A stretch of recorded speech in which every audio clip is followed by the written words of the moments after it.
Hello, guys. Oh, hey, what's up? I can't believe all of this is for me. How should I sit? Is it good? Here? Camera. I don't know what to say. Okay, just take one. Let's go.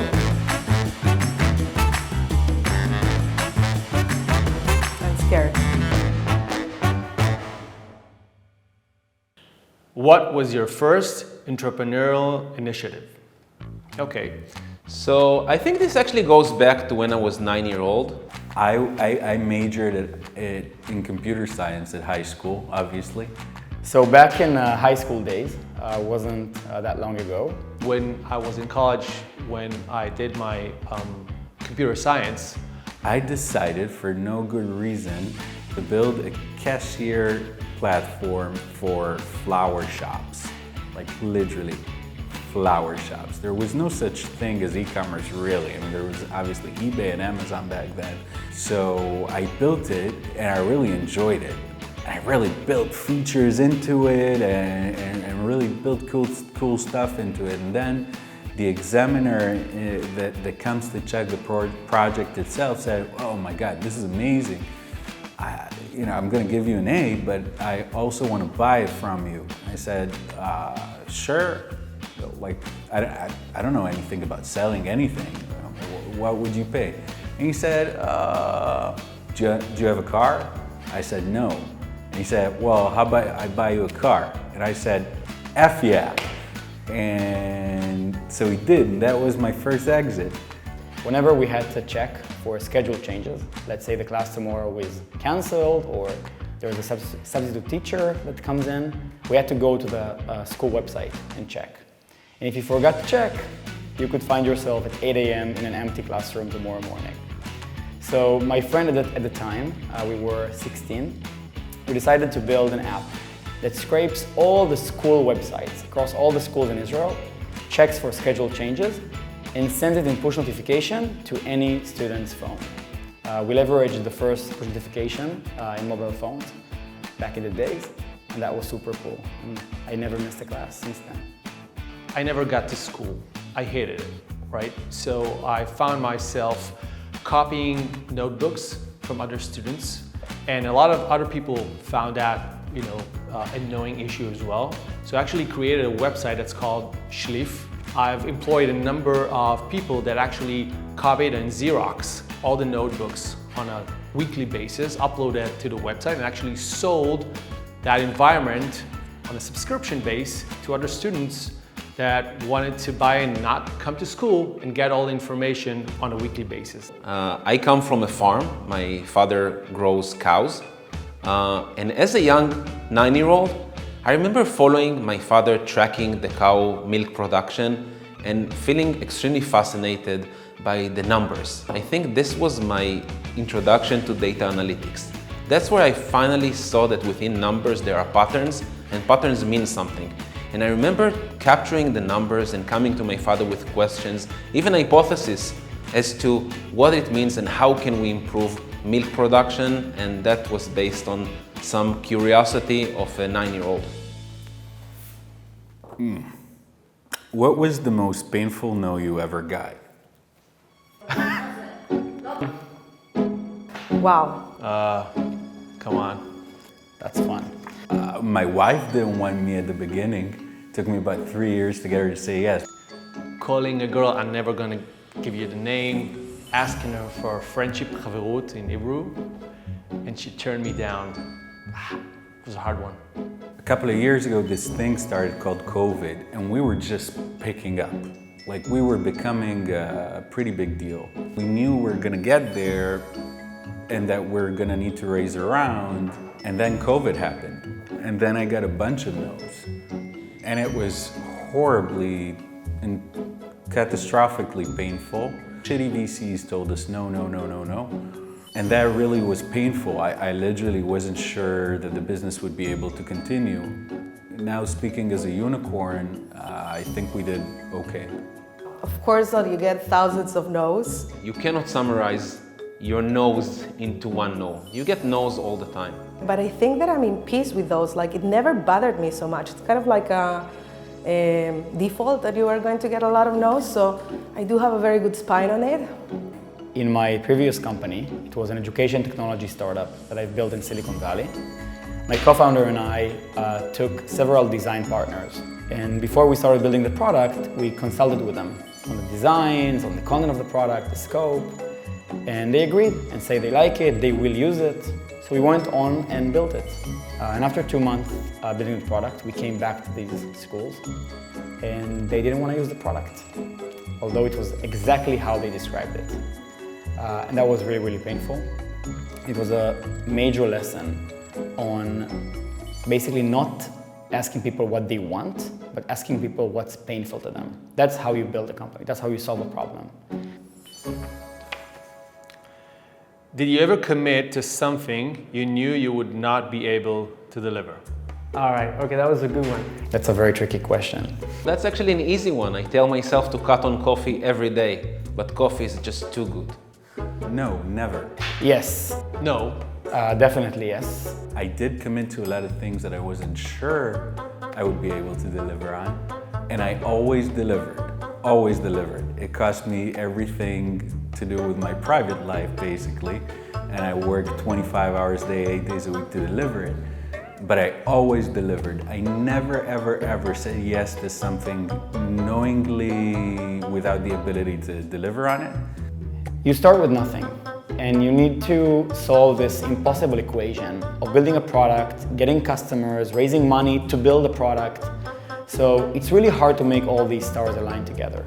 So you need to make compromises, you need to promise things that you don't really have at hand at the moment. But it's the only way to basically get the deal. And eventually it's not really not delivering, it's just you basically use the time between the deal closing to delivering the product to actually build what you promised. Okay, this is $1 million question. Why are there so few women entrepreneurs? Okay, so first of all, I'm surrounded right now by women entrepreneurs because I invested on it. That means that I'm part and co-leading women entrepreneurs communities. And the first lesson was like, we need to get together, right? Like, I'm tired and bored of being the only woman in a board. So I think that was the first realization. But still, like, numbers aren't on our side. I do believe that this is a problem or an operational problem. Like, it's the COO of the economy and how the work structure was built is the one to blame for this, because it doesn't matter how eager are women to step up for themselves and to show up for their skills and to change things in the world.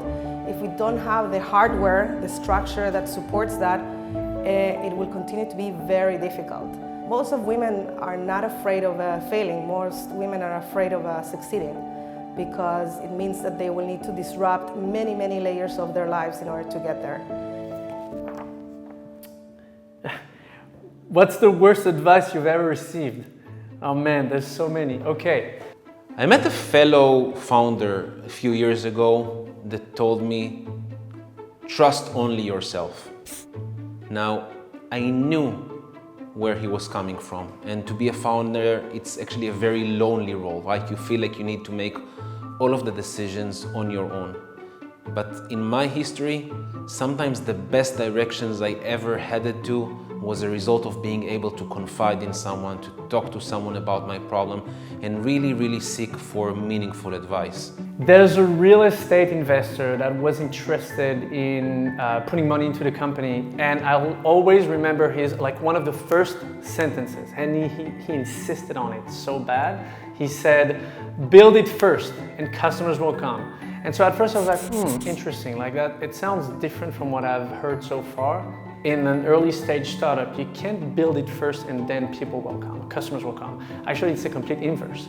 We didn't want to build anything until we talked to people, until we talked to potential end users, learned from our mistakes, and then the product feedback loop was actually much shorter and much more intuitive and knowledgeable for us as founders and early employees of the companies as well. So complete inverse of what this super nice person, by the way, told us. So yeah, pretty bad advice. There's a very popular advice that goes like that. If there is an investor who's interested in your company, in order to get them to feel nervous and actually make the offer, You call them and you tell them you have another offer in hand. That's a really bad advice. And the reason it's a really bad advice is because if you don't really have an offer in hand, and this investor who you're trying to make nervous will not make an offer after that, you remain with nothing. Okay, let's see. What is the biggest business risk you've ever taken? Wow, I think that my life is an entire big risk. I'm a little bit addicted to it. I got a call from an investor in Silicon Valley, and he said, I'm going to invest in you, but you need to be here in 48 hours. And I moved my entire life in 48 hours. I think that that was a huge risk, not only business-wise, but also like life-wise. And I'm very proud of it. Being a startup CEO caused me to miss out on, wow, there's a million examples. Absolutely nothing. I'm almost 37 years old, and I didn't really have a life since I could remember myself. This is the life that I chose, and I'm completely fulfilled by it. When I missed my wife's master's completion, she had a huge party in Tel Aviv, and we wanted to celebrate and everything. And I had a flight that I had to attend to. You're never at home. You're on a plane if you're successful enough to buy a flight. I missed out this crazy moment, and I was crying. I felt so bad. It did make me miss on a goodbye of a very good friend. I only have one kid so far, and I don't remember the first year of her life because I wasn't there. It's a miracle that I found someone who would agree to marry me, and it's an even bigger miracle that she didn't divorce me yet, given that I'm never there. So yeah, it has these choices. I didn't have a life, but I have a pretty good potential of having one day.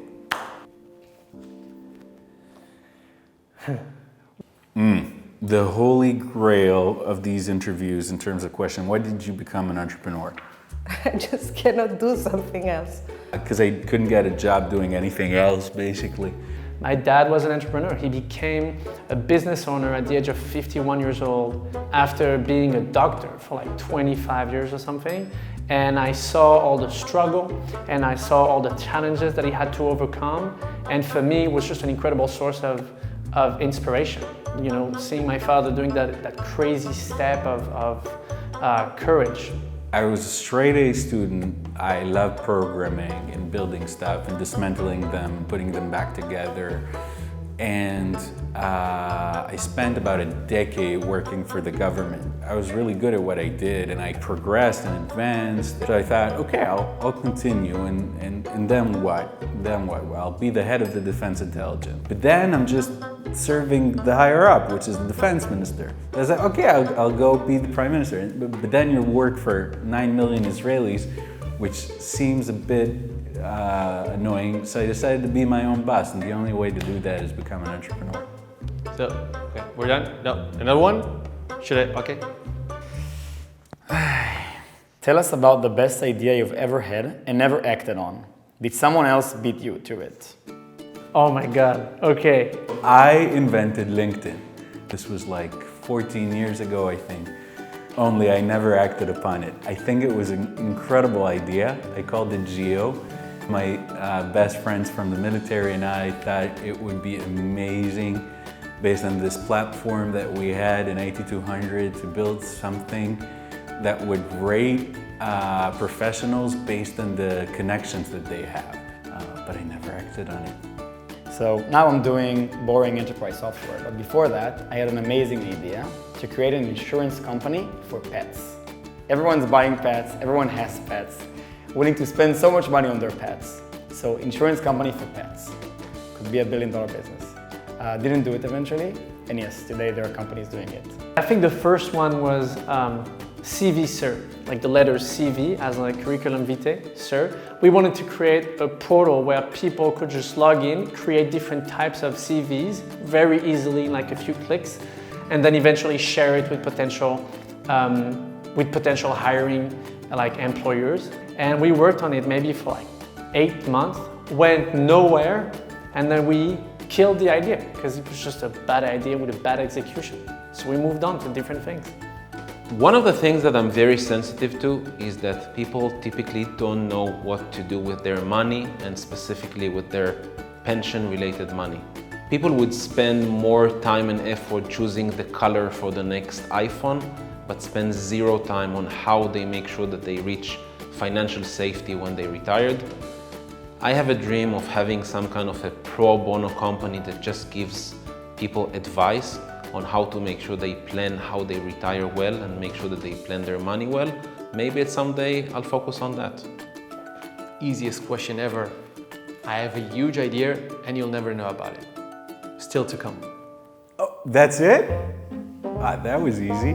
I thought it would be horrible. I thought it would be excruciating. That's it. No more questions. That was fun. Was I okay? Yes. Anyway, bye. Wow, I think we're done. Thank you. Wow, it's been only 5 hours. Okay, that's it. I can go now get the coffee you promised me. Cheers. Bye-bye.